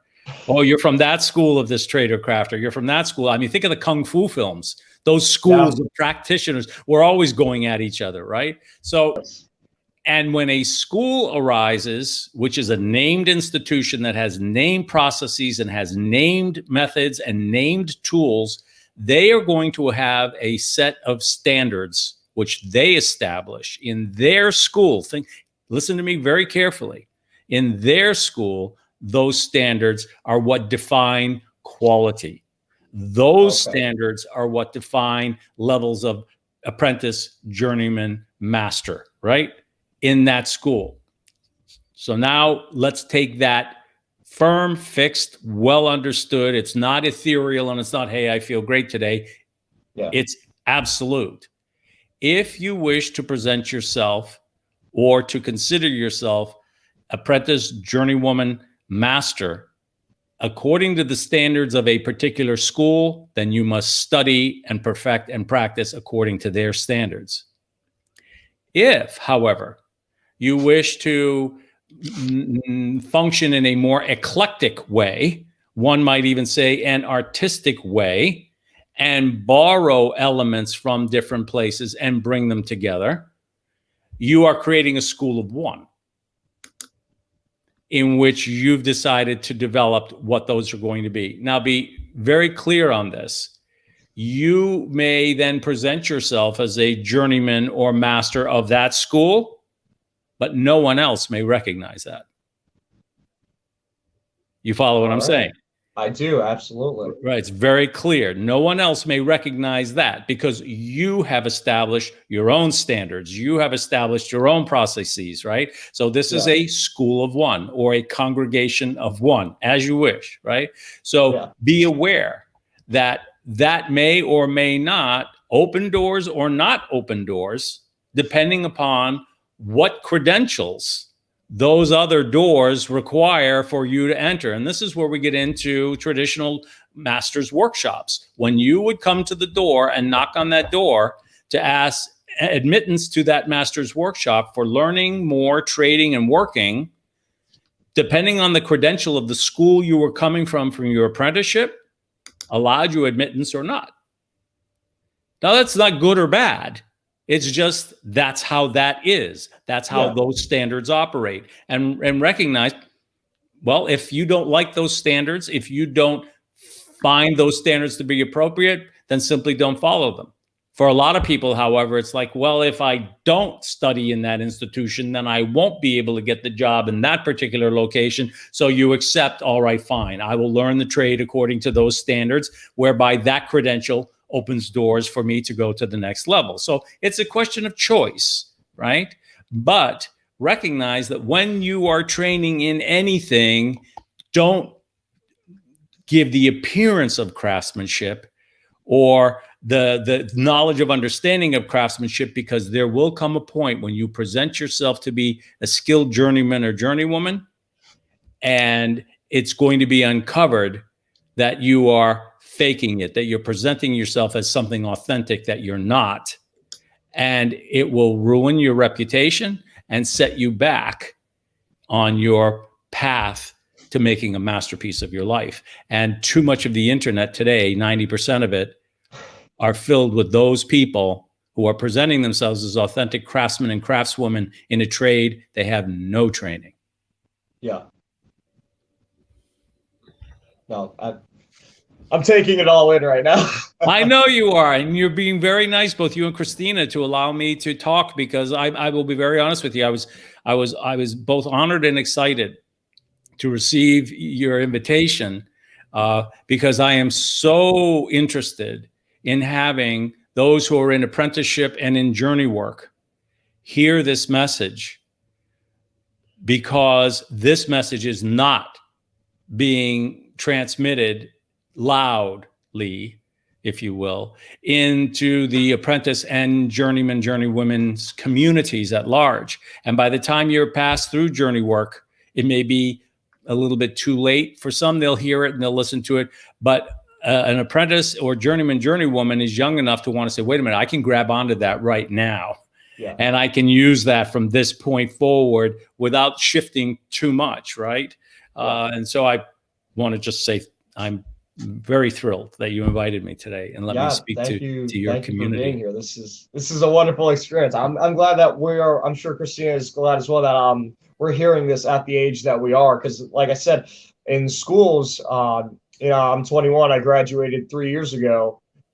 Everybody was pushed to go into college, and if you weren't being pushed into going to college, then you were assumed to either go into the military or go and do McDonald's or something like that your whole life. Just be at the bottom of the totem pole the entire time. Some people were going into trades. They did have a Polaris program that allowed you to go into trades, but for the most part, it was, hey, are you going to college? Oh, no. Are you going to the military? Oh, no. All right. Well, good luck, kid. Like that was a lot of what it was. It is, it's heartbreaking in a sense. But like I mentioned earlier, it also, I can understand having those options just because you have such a huge mass. I think graduating class was well over 1,000 kids, or if not, then close to it. So it does make a little bit of sense for that. I am curious, is there an age where if you don't realize this and you don't have your path followed out, that it is too late? Is there an age limit to this where you could start your journeyman? Could there be a 40-year-old journeyman or journeywoman? Could that happen? Yes, the answer is yes. So thank you for, for that, because I in a first conversation like this for an audience first hearing this for the first time, it's sometimes a lot to take in, because they think, well, wait a minute, what? But the fact of the matter is, it is so unbelievably simplistic because it's all around us. It's just that nobody ever talked about it this way before, right? Yeah. So the idea of the 4 phases of life, those 4 apprenticeship, journey work, masterworks, and mentorship, is to basically introduce people to the idea that life as a craft passes through levels of development just like any trade, occupation, and profession does. That's in a micro way. This is in the more macro way. Each of those phases is there by chronology. 25 to 45, 45 to 65, 65, 85, and beyond. They're there, right? Yeah. And that each of those phases in thinking about life as a craft does have some specific and unique objectives that one should think about accomplishing, and which I write about and is available on, the Life Masterpiece Journal and other places. And they're very simple. However, inside each of those 4 phases are the topics of life that are going to be on anyone's workbench at any given moment in time that someone is interested in, right? It could have something to do with personal and family finance. It could something have to do with your family heritage and learning your past and your current heritage and what you want to leave to the future. It could be any number of different topics that are in there. So I want people to understand, first and foremost, that a phase of life, which means you have this beautiful progression waiting for you for the rest of your life. There's no downtime. It's all out there and full of purpose for the rest of your life. But that any time you approach a new topic, a new subject, something to be learned, and you will as you move through your life, you always start as an apprentice.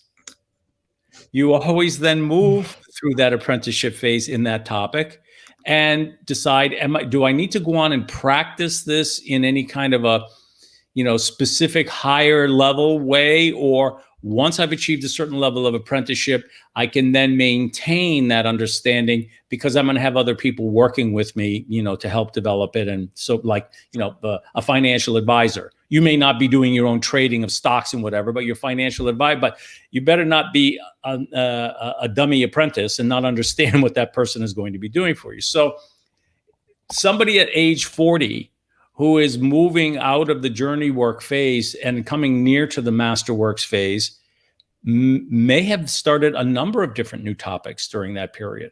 And as you cross into masterworks phase, some of those topics you will have actually achieved mastery in.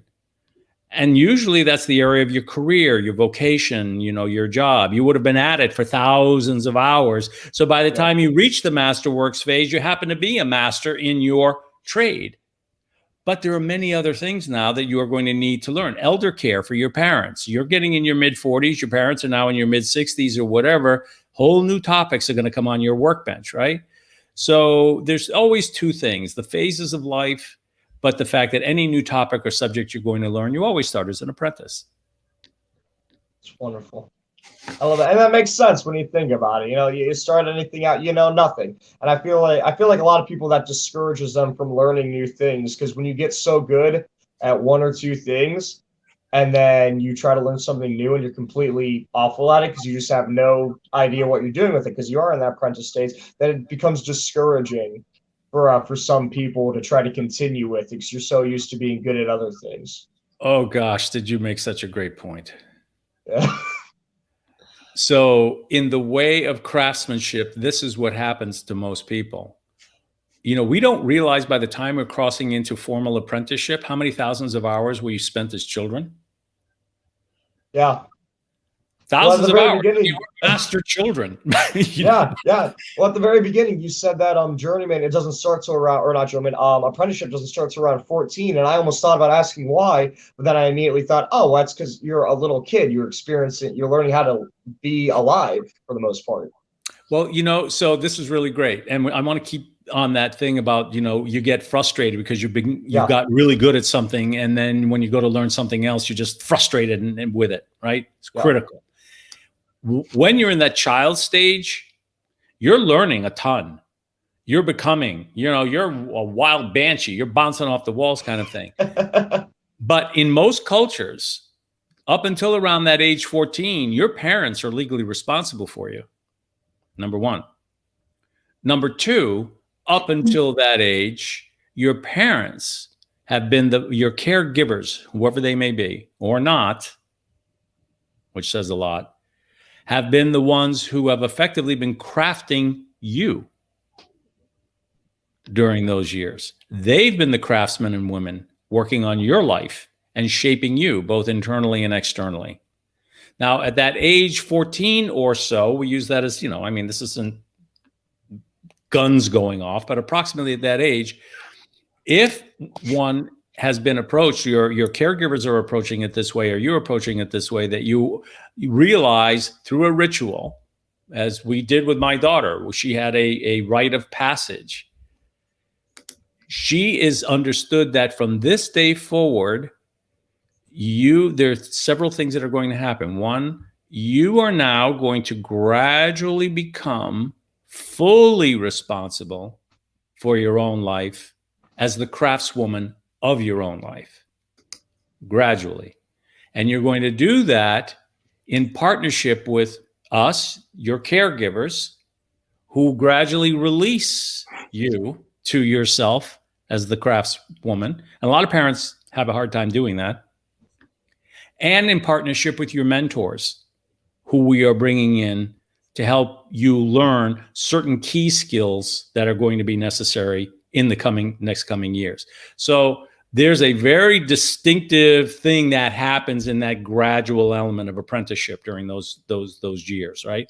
If we're not taught that or to think that way, we're unaware of it. Two, we eventually become good at something. And we start feeling strong because we're good at that thing. And we feel strong in our minds, and we probably feel strong in our bodies, right? And what you have been experiencing is incremental excellence, incremental improvement, incremental skill building. You are pursuing craftsmanship in something. Now, here's the deal. When you become skilled in something, and I'm not just talking about Goodwill Hunting, you know, oh, he read every book, you know, in his movie. And, you know, Robin Williams said to him, oh, you little shit. You know, you've got book learning and everything, but have you ever stood beneath the Sistine Chapel and had the experience, right? So journey work is getting the work done. When you get work done and you become skilled in something and you feel strong, you get this sense of, oh, hell, I can master anything. That's true.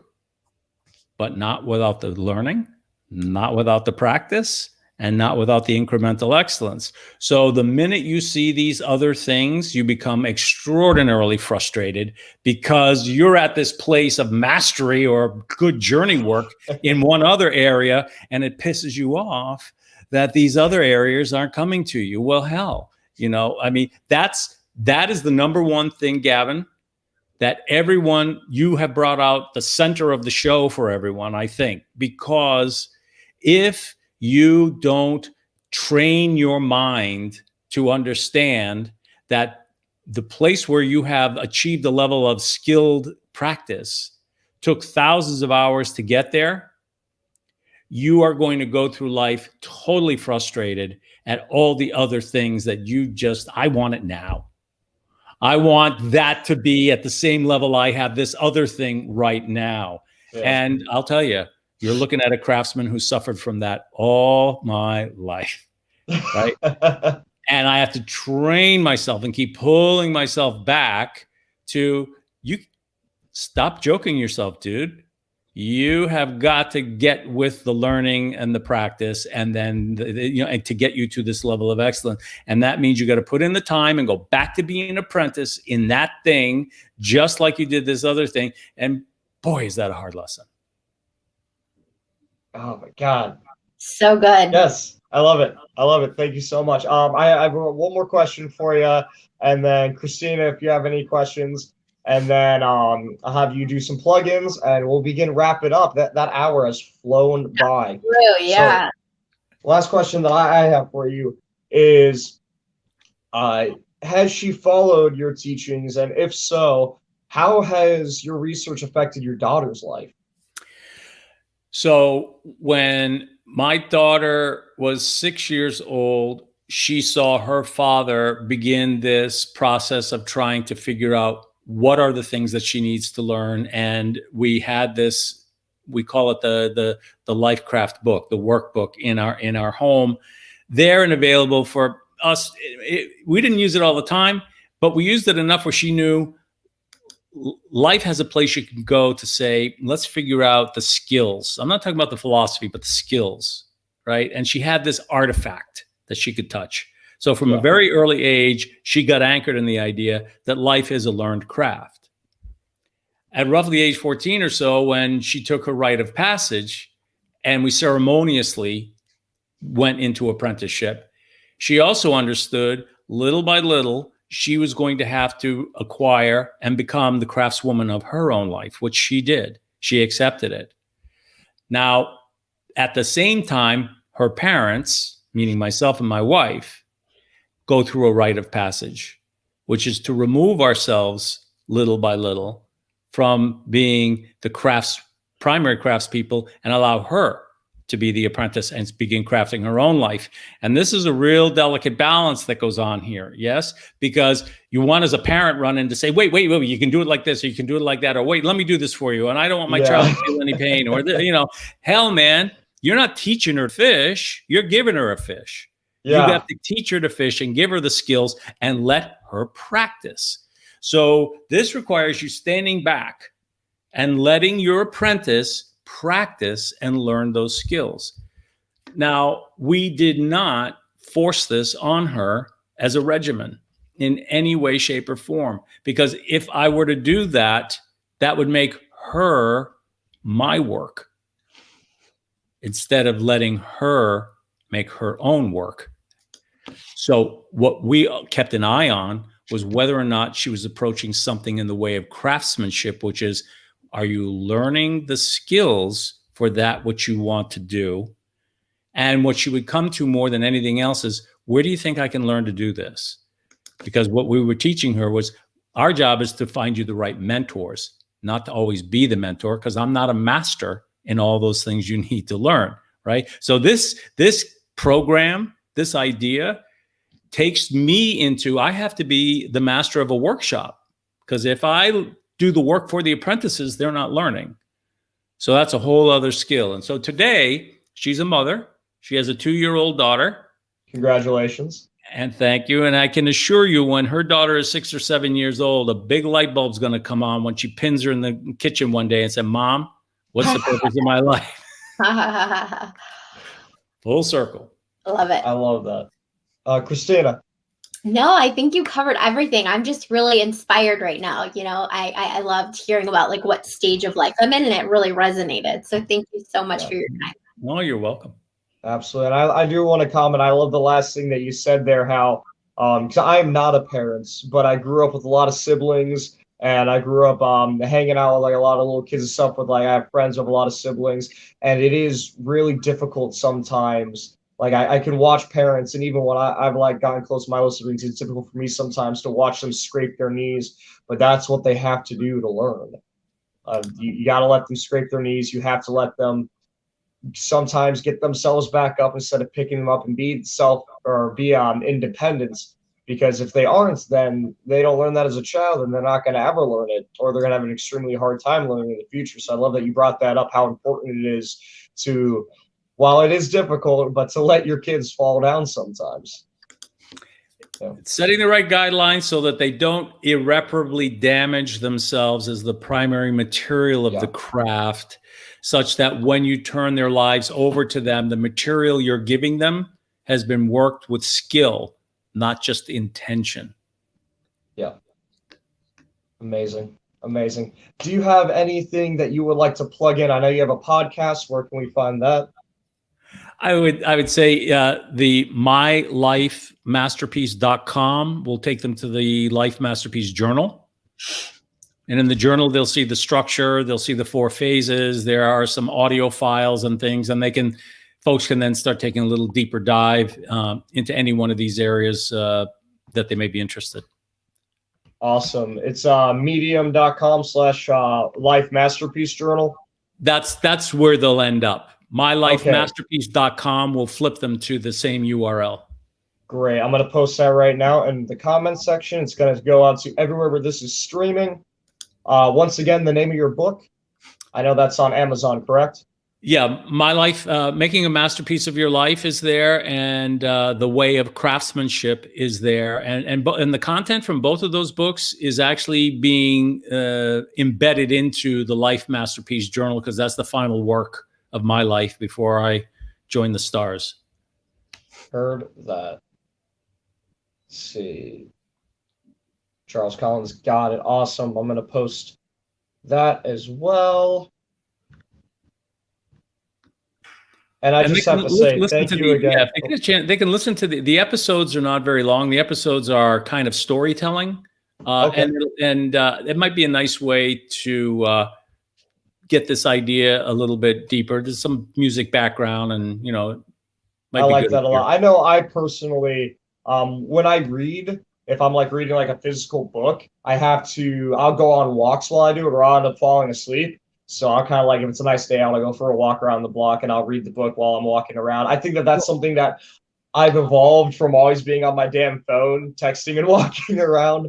But for the most part, if I'm working, I'll listen to podcasts and audiobooks, and that's how I get my information. Yeah, so that's great that you have that. Good way. Yeah, it's supplement the reading together with the audio, and more than anything is to start looking at shows like yours in a new way, because you're bringing on craftsmen and craftswomen.